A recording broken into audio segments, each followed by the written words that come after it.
91.9 का बहुत बहुत धन्यवाद। वो भी हमारे स्पॉन्सर्स पार्टनर्स हैं और जीबी टैंगरी जी हमेशा बहुत सपोर्ट देते हैं हम लोगों को। इस कोरोना में हम लोगों को एक चीज़ बहुत क्लियर हो गई, लोगों की नौकरियां जा रही थी, सैलरी कट रही थी, तो ये नौकरियों देने का काम और ये सैलरी रिस्टोर करने का काम बिजनेसेस के पास है। सरकारी नौकरी या लोगों को नौकरियां चाहिए, नौकरी बिजनेसमैन दे सकता है या सरकार दे सकती है। सरकार खुद एक अर्थव्यवस्था क्राइसिस से गुजर रही है, तो जो नौकरी देने का काम है बिजनेसमैन के ऊपर आ जाता है। अब बिजनेसमैन अगर बिजनेस ही नहीं करेगा तो नौकरी कैसे देगा?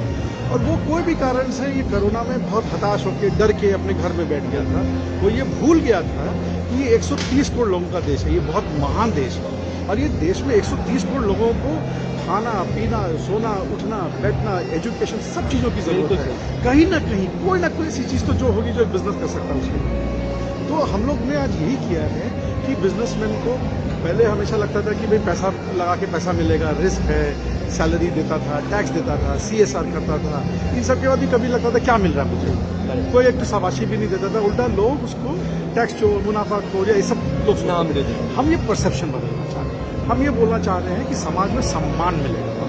अगर आप अच्छा काम करते हैं, अच्छा वो करते हैं, तो आज नहीं तो कल ये सम्मान आपको मिलेगा और इस सम्मान एक जिसको सम्मान मिला उसको देख के 10 लोगों को और एनकरेजमेंट मिलेगा कि आगे आके वो लोग भी काम करें।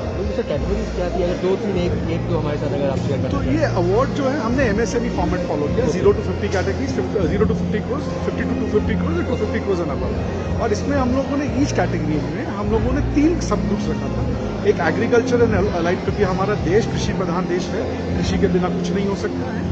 सेकेंड मैन्युफैक्चरिंग, जो हमारे देश की जान है, जिसके लिए भारत देश जाना जाता है, मेक इन इंडिया है, आत्मनिर्भर है। और तीसरा है सर्विसेज एंड ट्रेड, क्योंकि ट्रेडिंग बहुत बड़ा हिस्सा है हम लोगों के डेली जिंदगी का, वो हम लोगों ने यहाँ पे हर तीनों में वो। इसके अलावा डिस्टिंग्विश कैटेगरी है, जैसे कि गोइंका परिवार जो इमामी के RS अग्रवाल जी, उनको लाइफ टाइम अचीवमेंट मिला। शाश्वत गोइंका जी ने किस तरह नेचर्स बास्केट को टर्न अराउंड किया तो उनको business leader of the year मिला। और हमारे आसनसोल से बनवारी मित्तल जी हैं, जिन्होंने आसनसोल में बैठे बैठे एक ऐसा इजाद किया जहाँ 700 करोड़ का एक एंटरप्राइज खड़ा किया है सॉफ्टवेयर का, जो वर्ल्ड लेवल पर फेमस है। तो इस तरह की स्टोरीज को, क्योंकि ये जब कहानियां बाहर आएंगी, ये जब कहानियां लोगों तक पहुंचेंगी, तो एक को देख के हम 10 ऐसी कहानियां तैयार। बिल्कुल सही है सर। आखिरी सवाल मैं आपसे पूछना चाहूंगा, पिछले 8 महीने 9 महीने से वर्चुअली हम देख रहे थे कि अवार्ड्स हो रहे थे, लेकिन अब धीरे धीरे करके न्यू नॉर्मल से नाउ नॉर्मल होता जा रहा है, कुछ बताना चाहेंगे सर? हम लोग शुरू में हम लोग इसलिए डरे हुए थे क्योंकि हमको यही नहीं पता था कि ये बीमारी क्या है, कैसे है, किस रूप में आ रही है।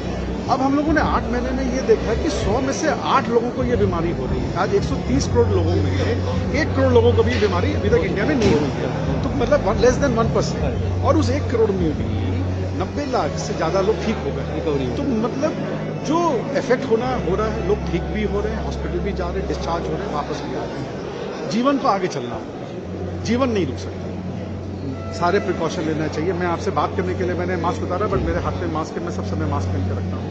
सैनिटाइज करना है, हाथ मुंह धोना है। जो हमारी दादी नानी जो नुस्खे देती थी कि घर में जब आओ तो बाहर के चप्पल जूते बाहर खोल के आओ, घर में आते ही सबसे पहले हाथ मुंह धो, घर का खाना खाओ, सिंपल काम करो, इन नुस्खों को वापस मांगने में कोई तकलीफ नहीं। मैं ये नहीं कहता कि आप अपनी जिंदगी बदल लीजिए, मगर नॉर्मल जिंदगी जीजिए प्रिकॉशन के साथ। अमिताभ बच्चन जी बोल रहे हैं, पूरी देश, दीदी भी कहती है हमारी चीफ मिनिस्टर, कि हमें रोग से लड़ाई करना है, रोगी से नहीं। बिल्कुल।